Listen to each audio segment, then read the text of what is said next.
আসসালামু আলাইকুম, আমি নোমান পঞ্চম শ্রেণীর ইসলাম শিক্ষা বই নিয়ে ধারাবাহিকভাবে আলোচনা করছি। তার ধারাবাহিকতা এখন তোমাদের সাথে অনুশীলন 5 নিয়ে আলোচনা করব 79 নম্বর পৃষ্ঠা থেকে। প্রথমে আমাদেরকে এখানে দিয়েছে সঠিক উত্তরের টিক চিহ্ন দাও।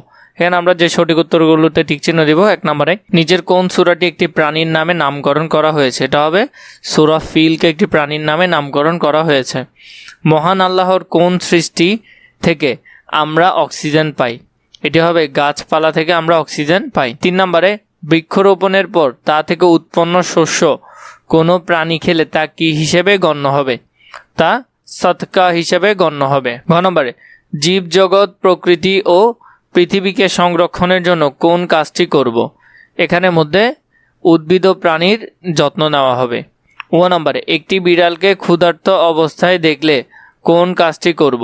তার খাবারের বন্দোবস্ত করব। 6 নম্বরে পরিবেশের পরিচর্যা না করলে পৃথিবীতে কি ঘটে? উত্তর হবে পরিবেশ দূষণ বাড়ে। 2 নম্বর শূন্যস্থান পূরণের মধ্যে 1 নম্বর পরিবেশ দূষণ রোধে জীববৈচিত্র্য ঢ্যাঁস বজায় রাখা আবশ্যক, ভারসাম্য বজায় রাখা আবশ্যক। তাহলে উত্তর হবে ভারসাম্য। 2 নম্বর মহানবী হযরত মুহাম্মদ সাল্লাল্লাহু আলাইহি সাল্লাম নিজে গাছপালার ঢ্যাঁস করতেন, যত্ন বা পরিচর্যা করতেন। তাহলে কি করতেন? পরিচর্যা করতেন। 3 পরিবেশ রক্ষায় আমরা নিয়মিত গাছের পরিচর্যা করব। তাহলে পরেরটার উত্তর হবে কি? যত্ন বা পরিচর্যা করব। যে কোনো একটা দিতে পারো, কোনো না সমস্যা নাই। 9 নম্বর জীবজগৎ সংরক্ষণের জন্য প্রাণীদের অযথা ঢ্যাঁস করব না, হত্যা করব না। পরবর্তীতে 9 নম্বরে জীবজগৎ ও প্রকৃতিকে ভালোবেসে আমরা তাদের ঢ্যাঁস করব, আমরা তাদের সংরক্ষণ করব। এরপর আমাদেরকে যেটা দিয়েছে 3 নম্বরে বাম পাশের সাথে ডান পাশের মিলকরণ। বাম পাশের সাথে আমরা ডান পাশের মিল করব। 1 নম্বর পবিত্র কোরআনে প্রায় 200টি আয়াতে প্রাণী জগতের বিষয়ে উল্লেখ রয়েছে। তাহলে পবিত্র কোরআনে প্রায় 200টি আয়াতে প্রাণী জগতের বিষয় উল্লেখ রয়েছে। খ উদ্ভিদ কমে গেলে অক্সিজেন কমে যায়। তাহলে খ নম্বরটা হবে উদ্ভিদ কমে গেলে অক্সিজেন কমে যায়। খ নম্বরে নিজ এলাকাবাসীকে উদ্ভিদ ও প্রাণীর যত্নে সচেতন করব। তাহলে নিজ এলাকাবাসীকে উদ্ভিদ ও প্রাণীর যত্নে সচেতন করব। তাহলে এটা হবে এটার সাথে সচেতন করব। এর পরবর্তীতে ঘ নম্বর পশু পাখি ও উদ্ভিদের পরিচর্যা করা সওয়াবের কাজ। তাহলে এটা হবে কিসের কাজ? পশু পাখি ও উদ্ভিদের পরিচর্যা করা সওয়াবের কাজ। এরপরে 9 নম্বর জীব জগতের জন্য ক্ষতিকর কাজ ঢ্যাঁস পরিহার করতে হবে। জীব জগতের জন্য ক্ষতিকর কাজ আমাদের পরিহার করতে হবে। 4 নম্বর টপিকে শুদ্ধ এবং অশুদ্ধ নির্ণয়। 1 নম্বর পরিবেশ দূষণ রোধের জন্য বৈচিত্র্যময় ভারসাম্য বজায় রাখা আবশ্যক, এটা শুদ্ধ। 2 নম্বর বৃষ্টিপাত ঘটাতে গাছের কোনো ভূমিকা নেই, এটা অশুদ্ধ। গাছের ভূমিকা আছে। ঘ নম্বর পানির অপচয় রোধ করার সাথে জীববৈচিত্র্য সংরক্ষণের কোনো সম্পর্ক নেই, এটা হলো সংরক্ষণ আছে, এটা অশুদ্ধ। ঘ নম্বর পরিবেশের পরিচর্যা ও সংরক্ষণ না করলে পৃথিবীতে বিপর্যয় দেখা দেয়, এটা শুদ্ধ।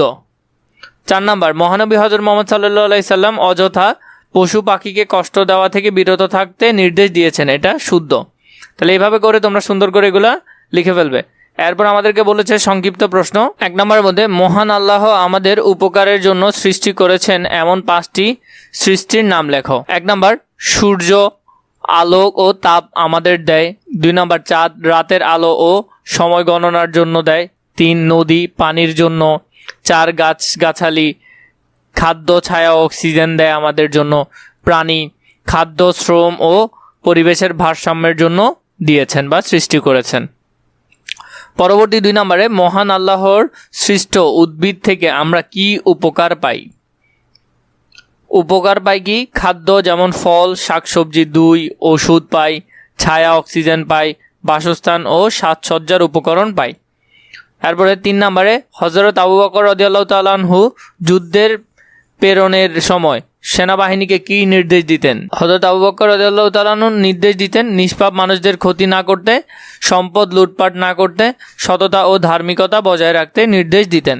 4 নম্বর পরিবেশ রক্ষায় বিদ্যালয় কি কি কাজ করা যায়? পরিবেশ রক্ষায় বিদ্যালয়ে কাজ করা যায়, বৃক্ষরোপণ করা যায়, আবর্জনা যথাযথ স্থানে ফেলা, পুনর্ব্যবহারযোগ্য উপকরণ ব্যবহার করা, পানি ও বিদ্যুৎ সংরক্ষণ করা, পরিবেশ শিক্ষায় কার্যক্রম করা। এরপর আমাদেরকে দিয়েছে বর্ণনামূলক প্রশ্ন।